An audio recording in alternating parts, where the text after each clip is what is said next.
call. I was like trying to hang up the last call, squeezing every minute we could.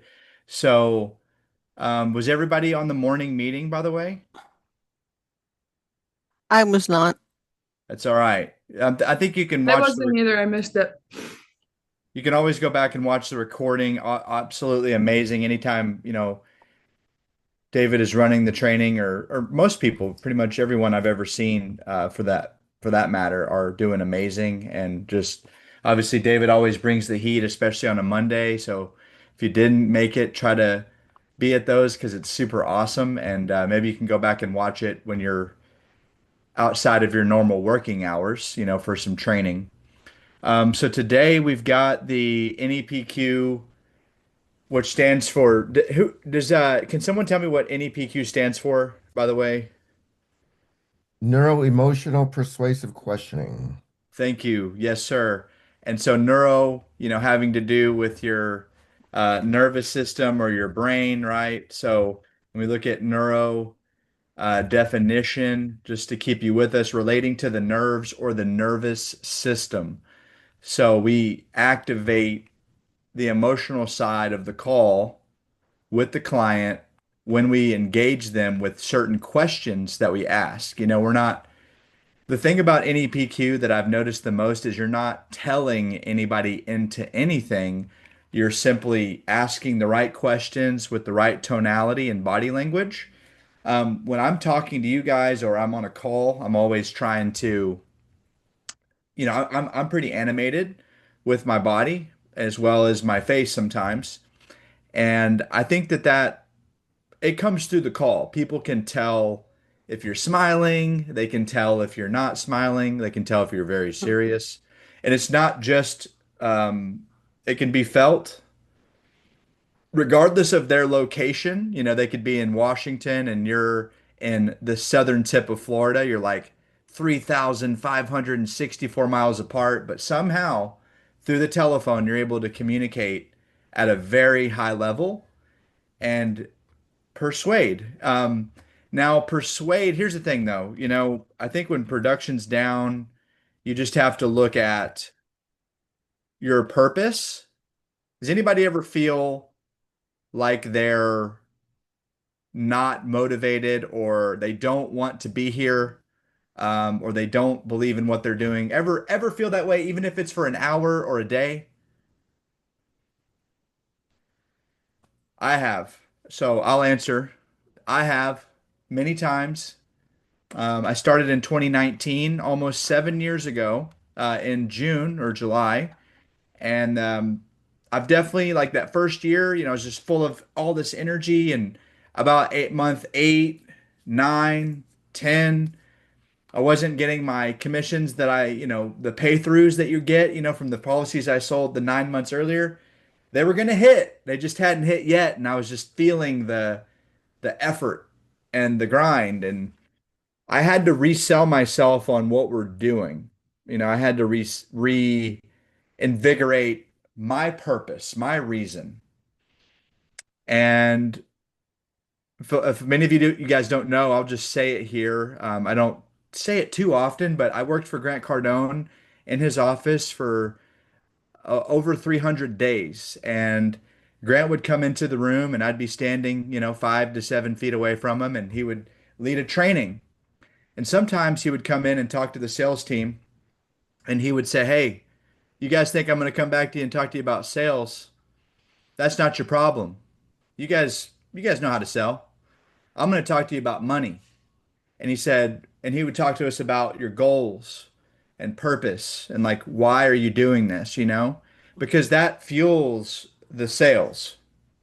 Because if you're not committed, you're not going to be creative.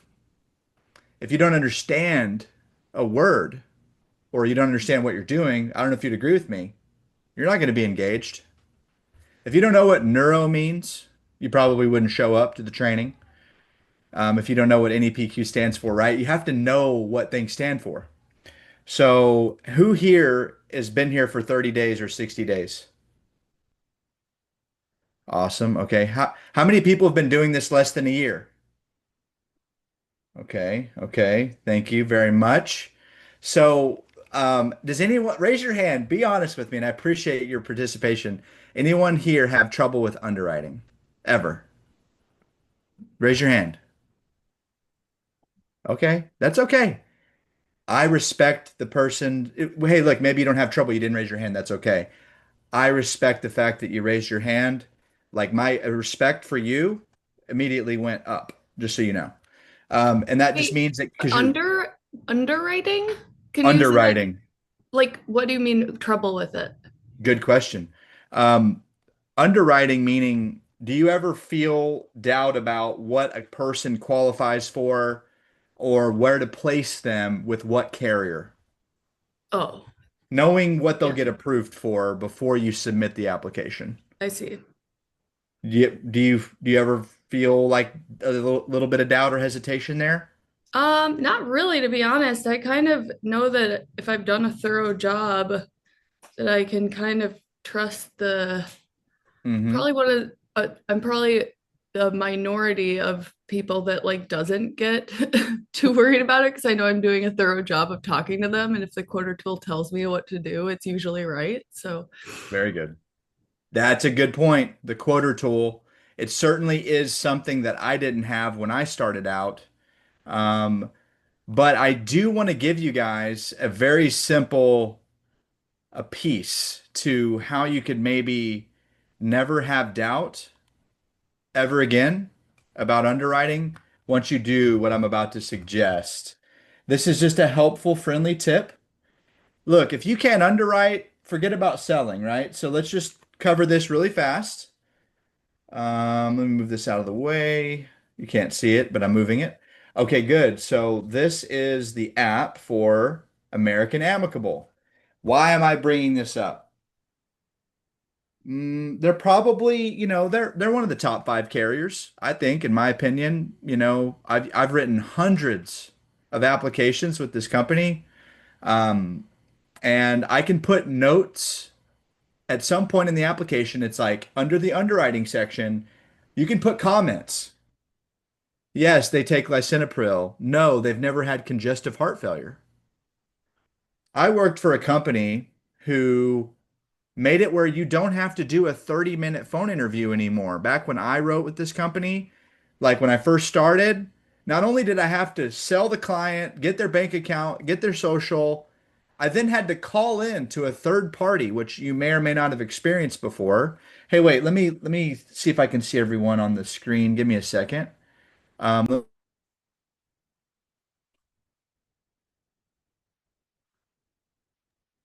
I just muted myself and you probably couldn't hear me. But I want to see everybody really quick. If you can go ahead by show of hands, who's been around long enough to have had to do a 30-minute phone interview to get a client approved over the phone in your life ever? Okay, well, good. All right. Well, I'm glad that most of you have never had to go through that. I can't tell you how many times I've written a policy, at least a dozen. Got their bank account, got the social, they wanted to do it. I lost them on the 30-minute phone interview that I had to do with a third party. That was not fun. That was this company. You no longer have to do that anymore. All you got to do is a voice signature. It takes about 3.5 minutes to 5 minutes max to record that voice signature. You don't have to email them a signature. You don't have to text them a signature. By the way, little tip here to close more sales. Hey, is your phone charged, Miss Jones? No, I'm actually only on 10%. Hey, can you do me a favor? Go plug that in for me? Yes. Good. Get them to plug in their cell phones. Make sure it's charged. If it's above 50%, I'm not going to really worry unless you've been on the phone for a long time. They might have a bad phone, their battery dies faster than yours. Those are all things that are going to help you close more deals. We're going to get into a little bit more here in a second, but just really quick. There's one page.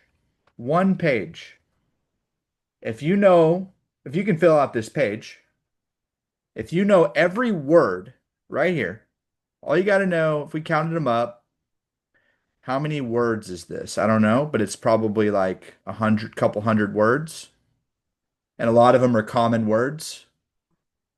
But let's just do something fun. use your ChatGPT or your Claude, as David likes to use. Can you help me define the complicated medical terms are in the following text and tell me how many words there are? There are in total. And then here we go. I'm just going to copy and paste that in. I'm going to get an answer back. And it's automatically just, it's if you know what these words mean and you know if it's good or bad, obviously it's bad if they have it, right? Then you'll never really have underwriting problems ever again. Sorry, I don't know if I'm just like not with it today, but where did you copy? So you're when you mean medical terms, you're saying like if we understand what these are. Correct. Okay. Okay. So it's going to be a very foreign concept to most of us because if you were raised in an American school system, you probably know that they didn't give, most of them didn't care if you didn't understand a word. They never had you use a dictionary. They never had you look up words. In fact, they might have discouraged you looking up words in a dictionary. They might have said, "Keep up." Like just follow along, sit down, shut up, be quiet, just all those things in school, a group lesson, one kid's lagging behind, but he's got to stay up with the other ones anyway. You need to know these words and what they mean by looking them up and seeing exactly what they mean. And the better that you understand them, the more you'll just be great at always knowing the best carrier to put somebody with. Okay, so that's that. Okay, there's 468 words that are used, including the word the, including the word a, right? So anyway, I just wanted to share that with you guys because that eliminated all my underwriting troubles. I'll go into that more at another time if you want, but specifically, what I mean is that you'll be able to determine, okay, are they instant decision like day one? Are they going to be on a 2 year return of premium? Are they going to get a 30% the first year, a 70% the second year? The better you can place a client, the more you'll make in commission, the happier they're going to be, the better the policy is going to stay on the books. The business that pays you is the business that stays, not the business that you make, no payment or one payment. Okay, so let's get more specific here. Let's get into kind of really what today is really supposed to be about, which is role play. It's supposed to also be about um, deep diving on the script. Does anyone have any questions about the script or about um, a place that you get hung up on? And I'll take the first person that responds. Um, for me, it's just getting comfortable with the consequence questions and asking them those consequence questions because I've had a few experiences where people like we're going through the call and it's going well and they really don't like those questions. And I know they're important, but I don't know, I guess gaining confidence in the consequence questions. Yeah, for sure. And obviously being at the right place in the call to kind of get into it. Hey, have you ever, a good question I like to ask that's very specific. You guys could write this down if you want to. And then I really would like it if Ava's very engaged. You don't have any problem communicating at all. I've noticed on calls you don't mind talking, which I really appreciate because it helps the person that's doing what I'm doing right now. So I would like it here in a second if maybe you would be willing to perhaps ask each other a couple of consequence questions so that everyone can kind of grade it.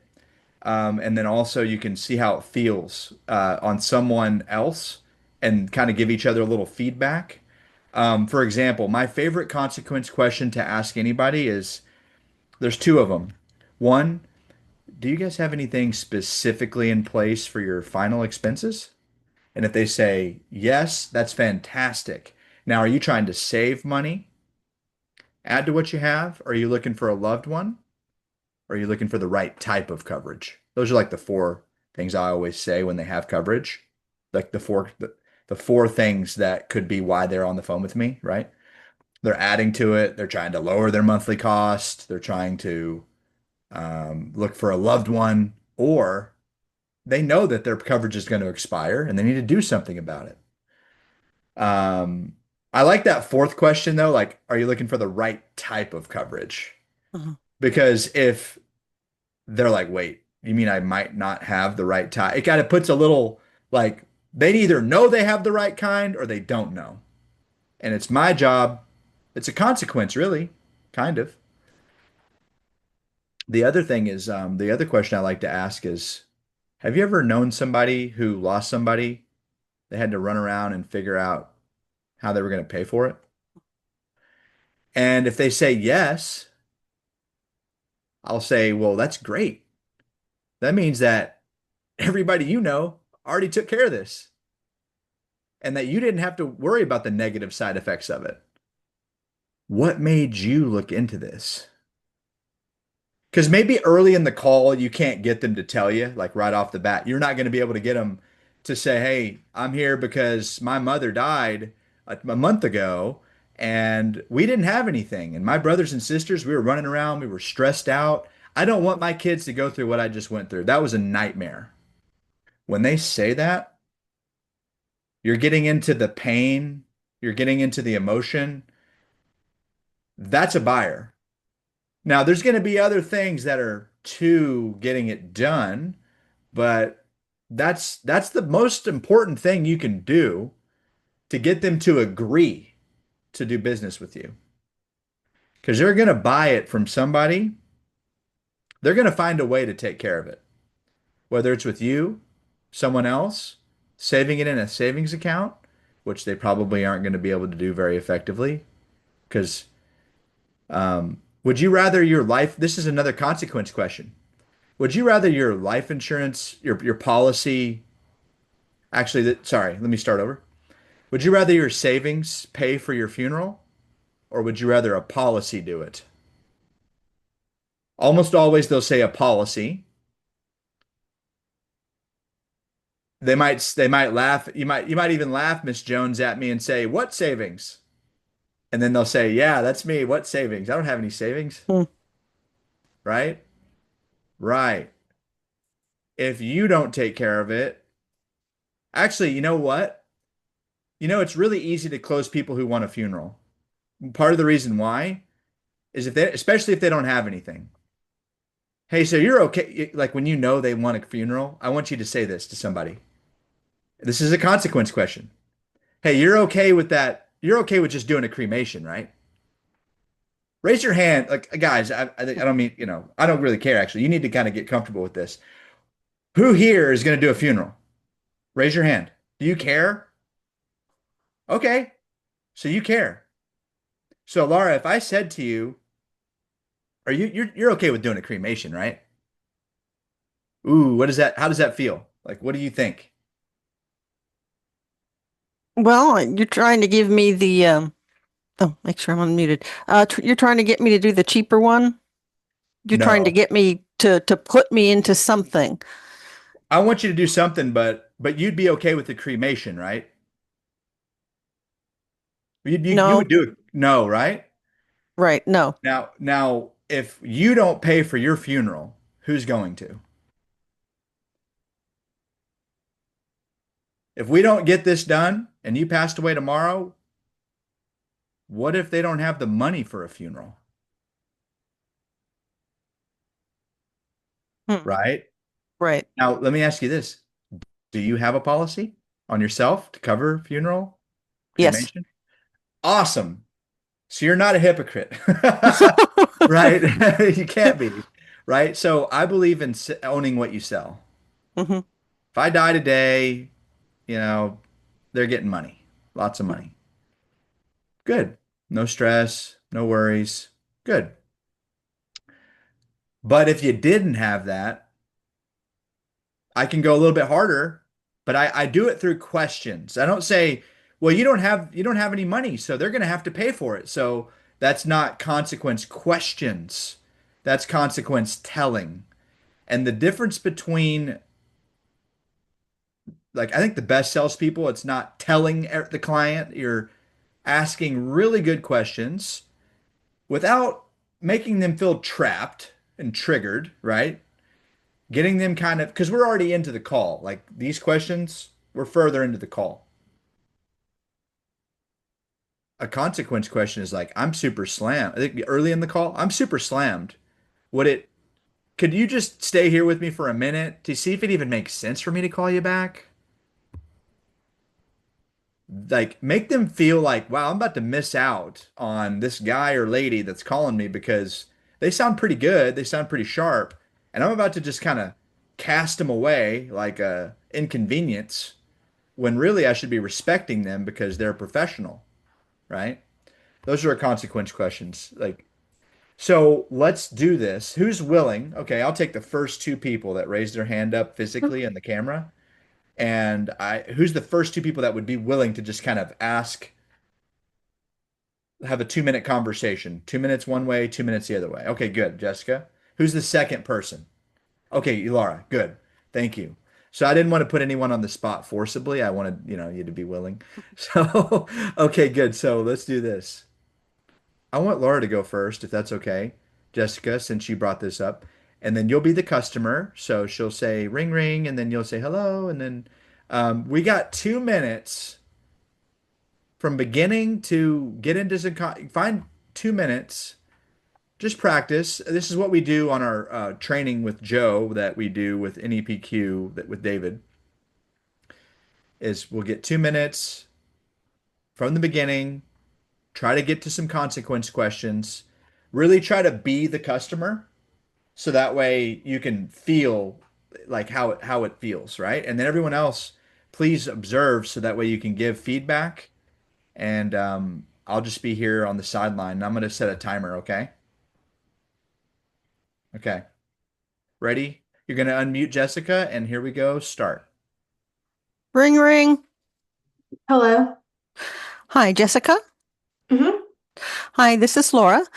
Looks like you've reached out about possible funeral planning expenses with David as your beneficiary, correct? Yeah, that's right. Have you found what you've been what you're looking for, or are you still looking? I've been shopping around, but I haven't found anything yet. Okay. Um, Let me ask you this.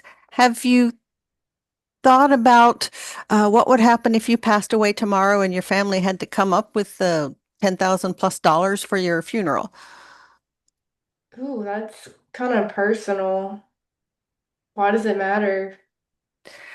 Well, it matters because if you don't have something in place now, then when you do pass away, then your family members will have to pay for it. Um, and if they don't have the money, then you've got they'll be doing something on GoFundMe or trying to borrow the money, putting it on credit cards. Um, so I'm just wondering, are you okay with that, or would you rather have a policy? I would rather have a policy if it's affordable. What are the Oh, prices? well, I can certainly help you with that. First, though, I need to get a couple questions asked because this is going to be based on your health and your age. So first, I want to verify your date of birth. February 2nd, was it 1982? Yeah, that's right. All right. All right. And then just, do you have anything like any of the big problems like COPD, congestive heart failure, diabetes? Okay, pause. All right, good. So let's get a little feedback here, okay? So that was, you got into it. You got some questions asked. Okay, I know you only had 2 minutes. It's early in the call.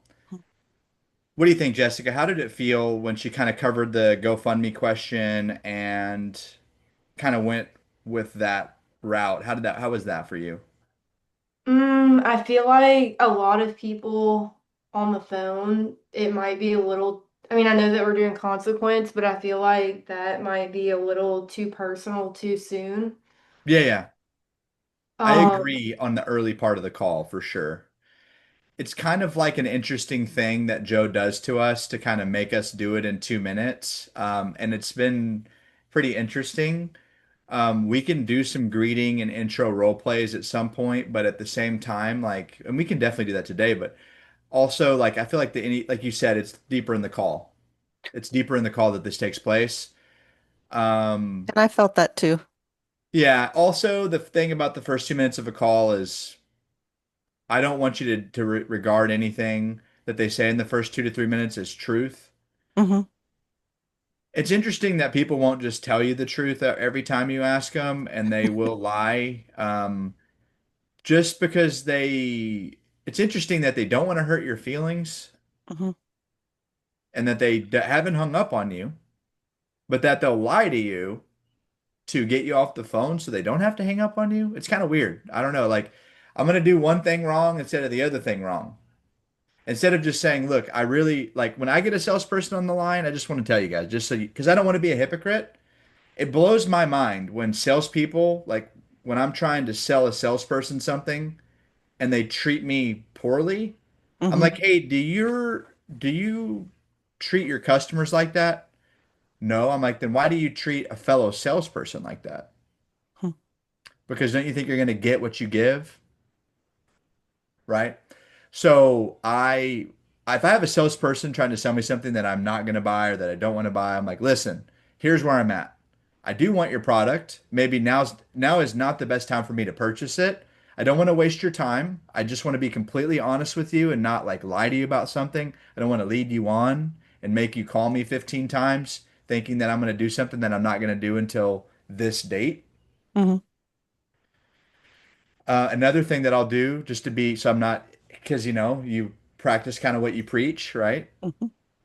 Or you preach what you practice. And so I'll say like, hey, um, I'm not gonna do this. I'm not gonna move forward. I don't want it. I respect the fact that you took the time to call me. I don't want you to take this personally, but I gotta go. Hmm.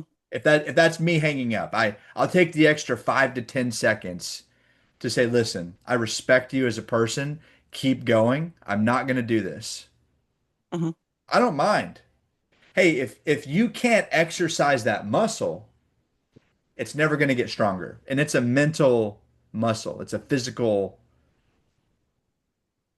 I had a man that I studied one time say that there's many a writer who can't dig a ditch, and there's many ditch diggers who can't write a book. Like they can't sit down and just write. Hmm.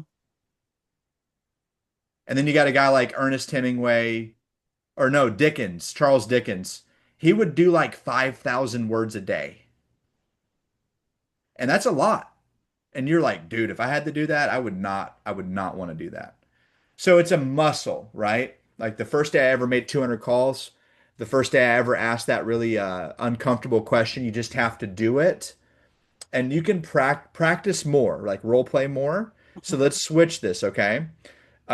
Jessica is going to go with you. Let's forget about the fact that I'm going to cheat for you a little bit here. Let's forget that we're not in the beginning of the call. This is a pretend call, so let's just start from the beginning. But don't worry about the fact that it's in the beginning so much because realistically, it's going to take place later on your actual call, okay? This is just a pretend role play. Are you guys ready? Start Okay, from the Laura's the beginning. customer. From the beginning, get to a consequence question.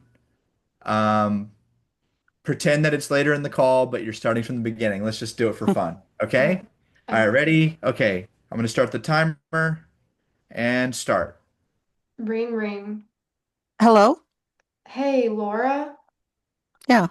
Hey, this is just Jessica. I don't know if you could possibly help me with this, but it looks like I received a form that was filled out, and you might have wanted more information about protecting your family from out-of-pocket funeral expenses, and I have Griffin as the beneficiary. Is that correct? Yeah, I remember that. Yeah. Okay. Have you ever known anyone who lost someone who didn't have coverage? Yes. What was that experience like for them? How did that impact them? Well, one was a friend, the other one was me. So for me, my family, we had to scramble. Two other sisters, we found a way to pool our resources together to get it taken care of. Um, it was not a happy time for us just trying to get that done. Hmm. How do you mean by it wasn't a happy time? Well, just trying to find the money. I mean, uh, we're all on, going down the hill after 40, and at that point, you don't want to have to take a lot of money out or take a loan out, which one of us did. But you still want to honor the person that passed away. So it was just a bunch of hard choices. Oh wow. Have you thought about what it would look like for your family if they had to go through the same thing when you pass away? After that experience, yes, I did. Okay, Mm. that's it. Okay, good. So I know in the beginning, like, would you guys agree with me that it felt a little uncomfortable to ask the question so early? Hmm. I think it's going to feel uncomfortable whether it's early or later, um, because you really never know when certain things are going to pop up. But guys, I mean, early in the call, it's not really gonna, don't take what they say as truth. Like, I already have coverage and we're taken care of. If they really have it taken care of, they're probably just gonna, I have it taken care of, click. Hmm. That's maybe true. I'm not gonna give up on them, but maybe that's true. I don't know. I would like to ask Shedrick what he thinks, because anything that that man says, I'm gonna listen to it. You know what I mean?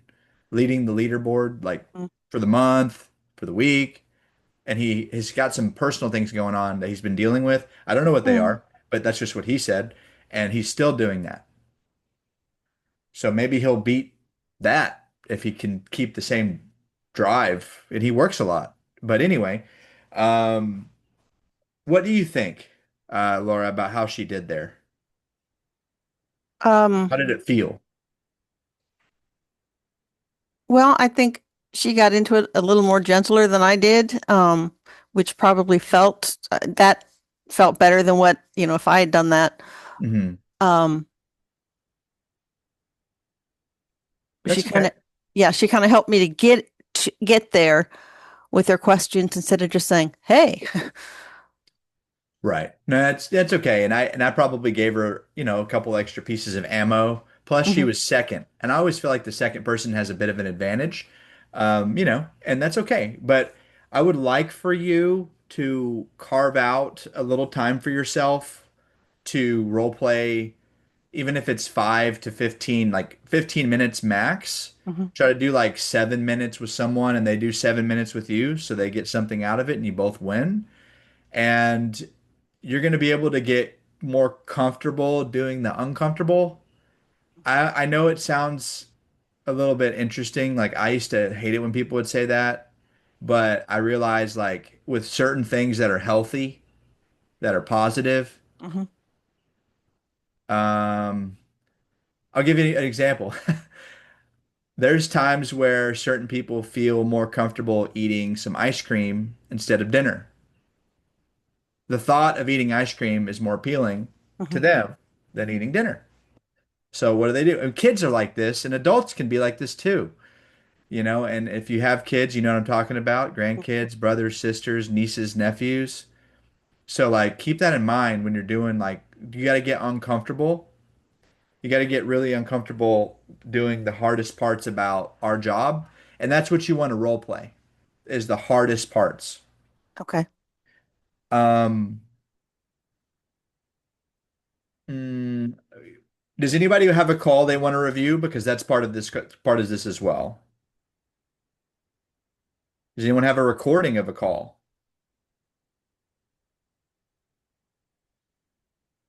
That's okay. I'll do you a favor. I will go get one of mine. Do you guys want to hear maybe a call of, well, actually, how about this guy? Yeah. I'll, Yeah. I'll give, this is a guy that Hey, learned from callers. me. I'll give you a call from a guy I trained a little bit. He took some of my um, advice, you could say. Okay, and here we go. Let's see if he gets into some consequence questions here. If you don't hear this, just speak up and tell me that you don't hear it. Here we go. Getting, uh, they advertise this what we'll do if this happens, and then when it happens, they try to do everything not to pay. Right. So there are some companies they do stuff where like if it's like whole life policy, they'll get you in something that's like a 2-year wait period. So Yeah, if you yeah, pass away Super within quiet for me. you can only receive certain amounts. This company is day one coverage. This plan and yeah. company is day one. So that part you don't have Better. to worry about. And then they all pay out. With this company, they all pay out within 48 hours. Right. Brittany's not going to have to wait. Go ahead. What kind of a premium payment options do I have, or do I have just the first and the 15th, or what? No, whatever day works best for you. Oh, okay, that's good to hear. That's good. So as far as that goes, the earliest I could do it would be like the 4th of this month, but I do have a 30-day window where within those 30 days I can put it, whatever date is best for you. And then that way, that gives us time for the approval and the policy to get sent out to you in that time as well. Right.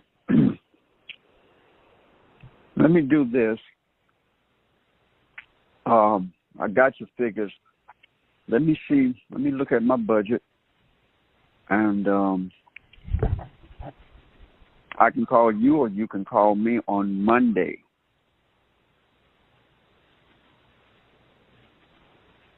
Mm-hmm.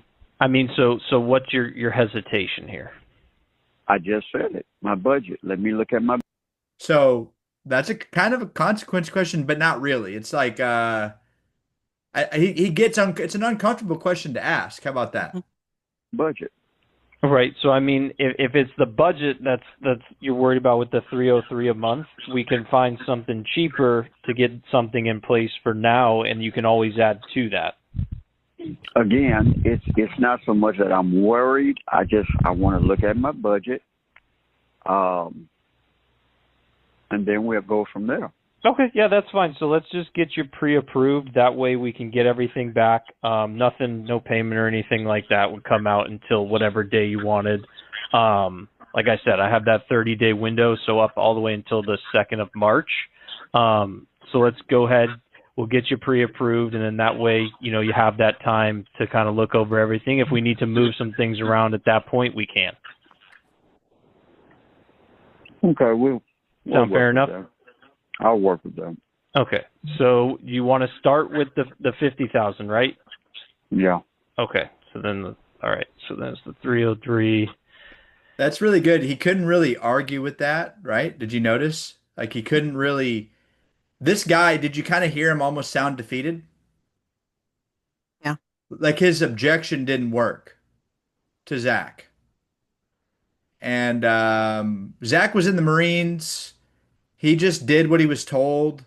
Mhm. He would just do what he was told, like a good soldier. Good, well, Marines aren't soldiers, but you know what I mean. And then he would just do anything we taught him. From someone who was more successful, he would just follow what they would say. And the other thing that he did, and he's going to get on this call, he'll get the bank account, he'll get the social, they set it up at the end. Let me go to the end real quick. I just want to let you hear what happened. He was huge. Really? He played football? Yeah, he played football. I'm sure you've heard of Grambling State. Oh, yeah. Yeah. Should be an interesting off season, Obviously, you're in good health and everything. So you are in Florida, correct? Yes, sir. Our main office is based out of Vero Beach, Florida. I actually work from home. So I'm in Dade City, Florida, which is about 40 minutes north of Tampa. Yeah, I've heard of Dade. Yeah. What's your normal working hours? So typically, typically until about 7 my time. If All not right. later, if I have somebody, All rolling. We'll see what's going to happen. yes, sir, we will get everything set up for you, get it all sent out in the mail to you, and then we will go from there. Boom. So basically, he got him approved and Mhm. he did push the payment out pretty early in the call, but when you're selling something that big, fine, whatever. I mean, I do remember it staying on the books and the guy was happy and he said that the price was better than some other prices that he had heard, but it's just an example, right? Hey, does anybody have a question or anything they want to bring up at all? I Like, have something I want to bring up. do it. I always try to use we instead of I, of like we're doing this together. And I've heard it's like just new agents are so polite. And I was like this too when I came into sales, of like in normal day-to-day interactions, you're not going to be like, hey, let's just fill this out. Like if somebody says, no, I don't want to, like I'm going to ask you, hey, Griffin, do you want to do this? And if, like, and so it's not like bad. That's just how we interact. But I think people are just naturally like, I have to ask permission to like do the application, right? That's like, Mhm. and in normal life, that is like how you do it. So but Yeah, he just says, let's do the application, not do you want to do it, right? exactly. And that's Mhm. a huge distinction, Yes. right? You're absolutely right.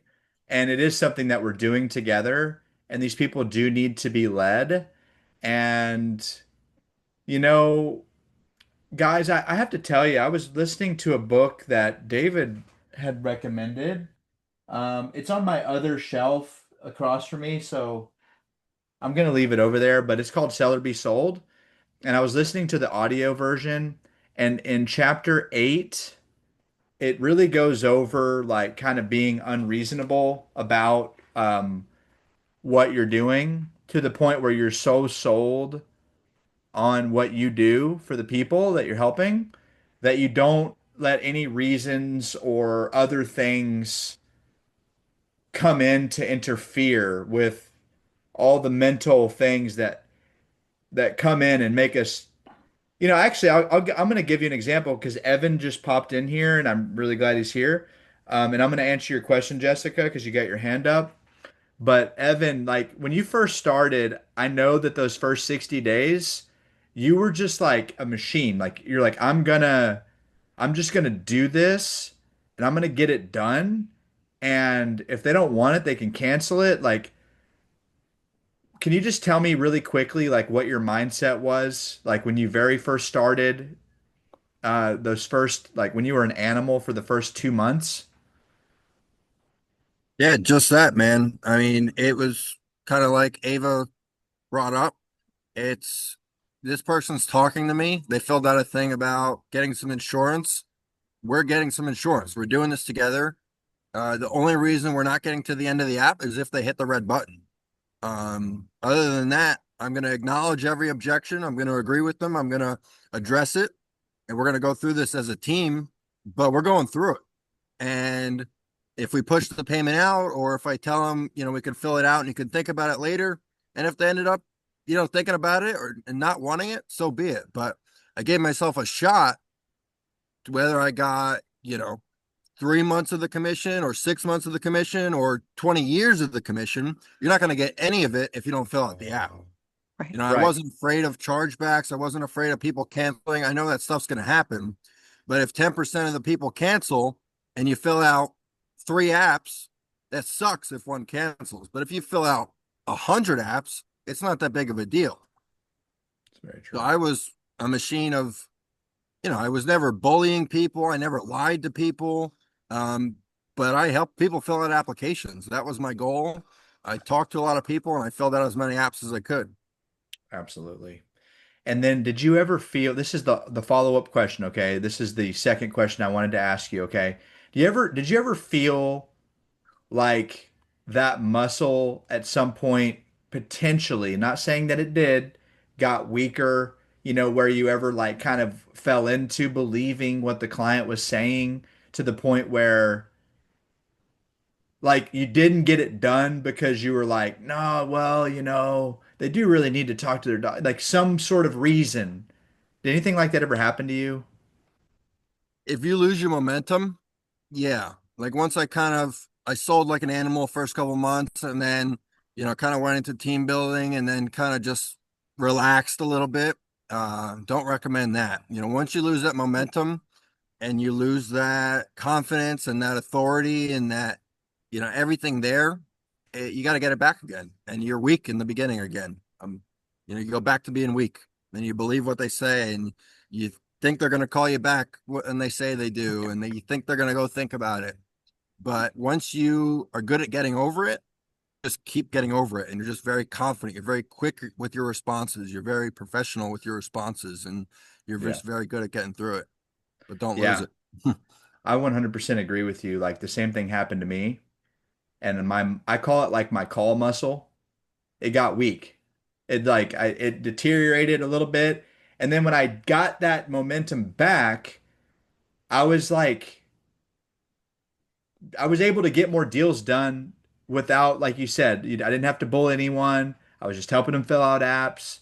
And so that I think that's a big part of it. And then when you can do that as like a baseline as your operating action, you're gonna get the questions and the consequence questions. That's all gonna come with what Evan said. And just to give you a quick little thing, I want to give everybody a little homework because, if you're not studying sales or personal development, who all here has read the 10x rule? Oh, and I got to answer a couple questions, but if you haven't read it, sorry, 10x rule and sell to be sold, but just a couple quick things was like set the massive action. Like if you have 100 apps versus 10 apps, you're not going to necessarily care as much. And then Hmm. you've got do set bigger goals.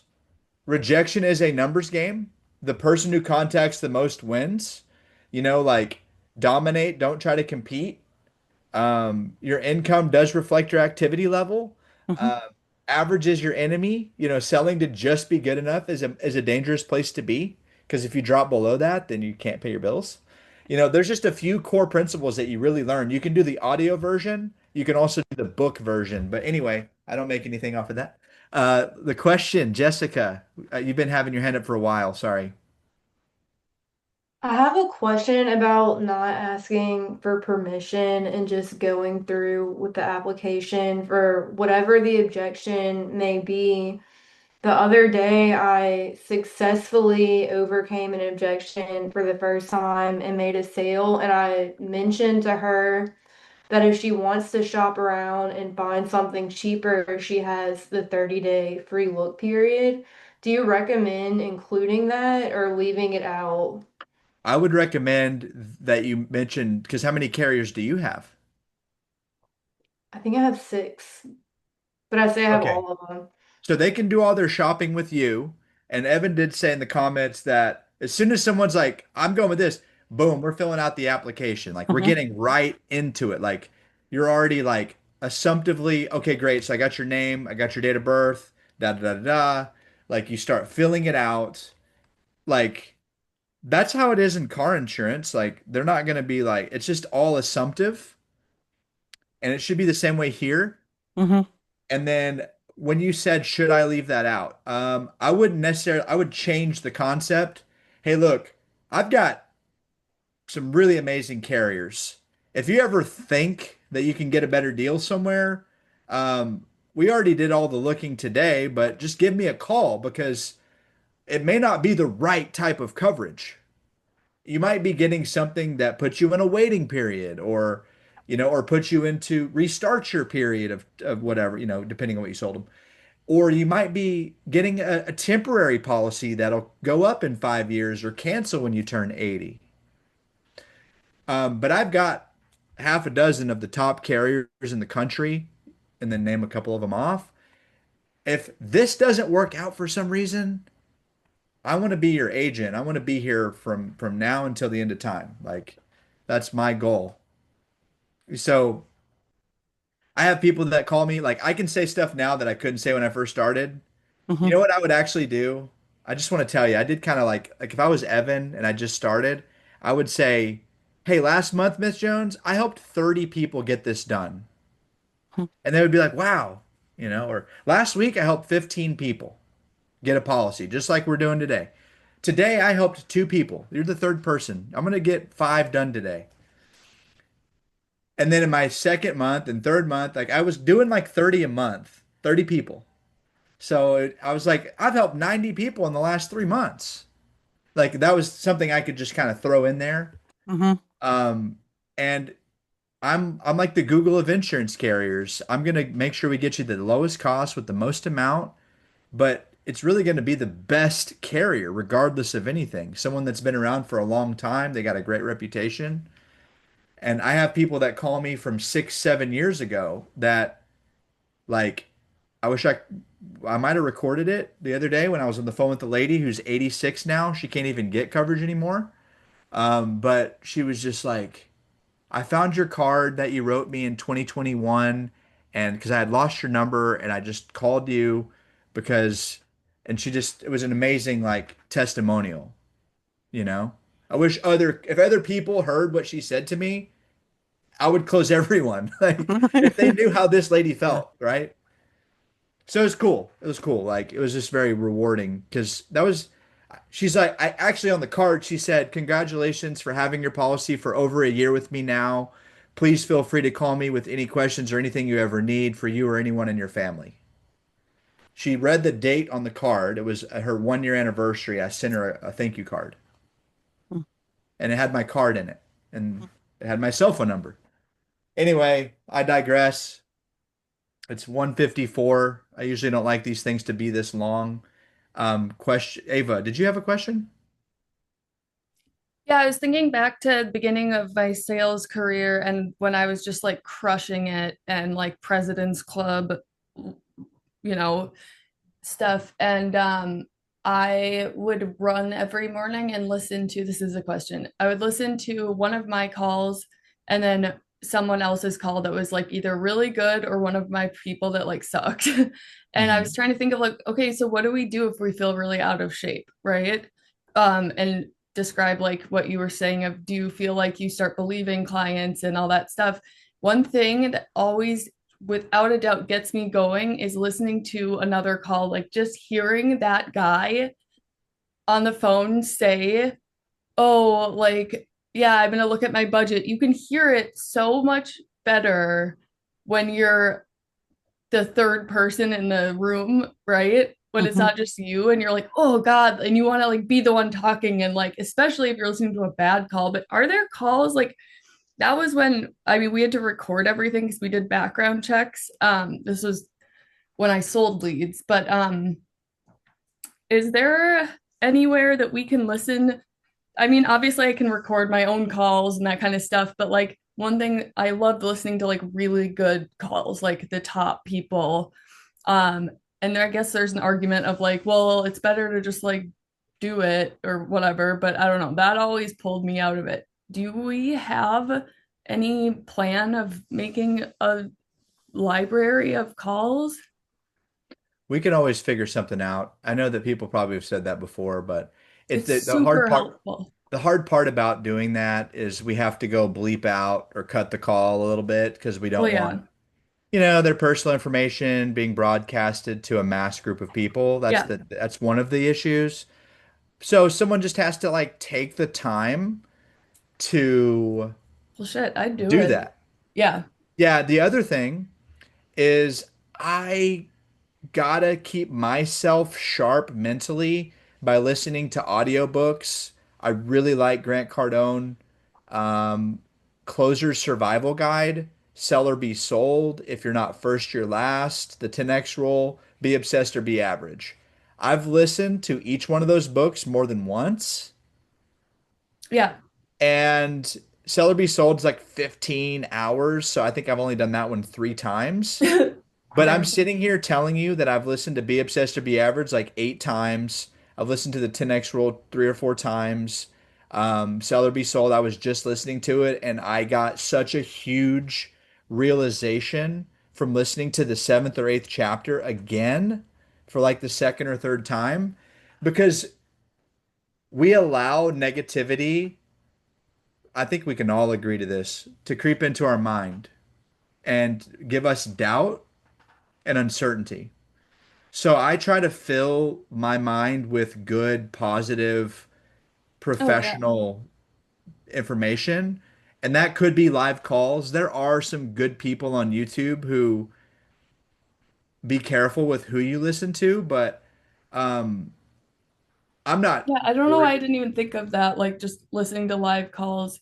Um, I have Yeah. one more thing about the that I've done successfully, Jessica, about the when you're talking about like looking at other carriers and I always tell people, hey, look, if you find something better than what I have got for you, like in the 1,000,000% tiny chance that you find something better than what we've got, call me, send me a picture of it. I would rather write it for you with somebody I'll find somebody in my network. If it's truly better, like call me, but like do not sign anything, don't talk to anyone. And I have clients send me pictures of that, hey, I found this AARP thing. Is this better? And I'll be like, no, and I'll explain it to them. I have a guy who I told that to, and he literally comes back to me. He goes, what should I ask this agent? And we'll screenshot the text messages of this agent trying to sell him. So I always tell them, come back to me. If in the very off chance, like you find something, like come to me, we can look at it together. But I've never to this day had somebody find something better because I'm with the best carriers. And so I just tell them like, don't do anything, come back to me, we can look Mhm. at it. But like I don't, and it makes it seem like I'm on their side and we're like it's us against the world kind of. And people actually do it. They'll send me stuff because they trust that I'm going to tell them the truth, not just because I am going to make money off of it. Absolutely. Thanks for all the questions that people asked in the chat. I didn't see them, and thank God Evan was here because he helped me with that, and that's awesome. So thank you.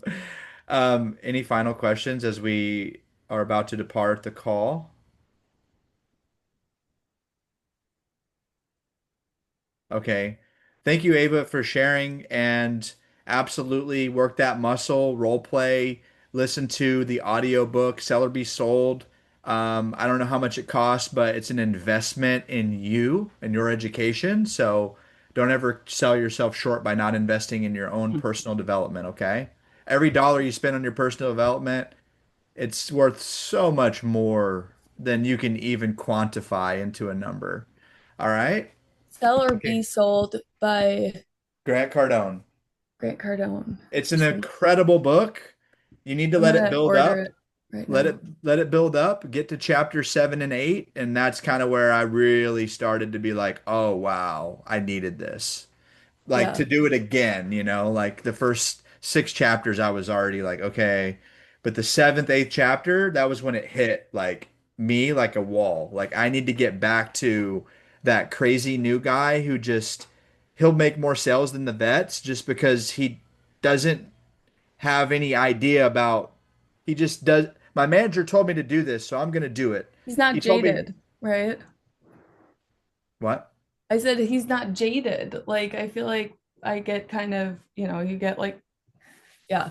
People get damaged or they get false ideas or they become unsold as they go through, they get to the 8th month and they're not producing like they did their first 3 months. They're like, what's wrong with me? And it's probably, he covers that. He covers that in the book. So, yeah. All right, you guys have a great day. Happy Thank you. selling. Griffin. Thank you. Thank you. Thank you, Griffin.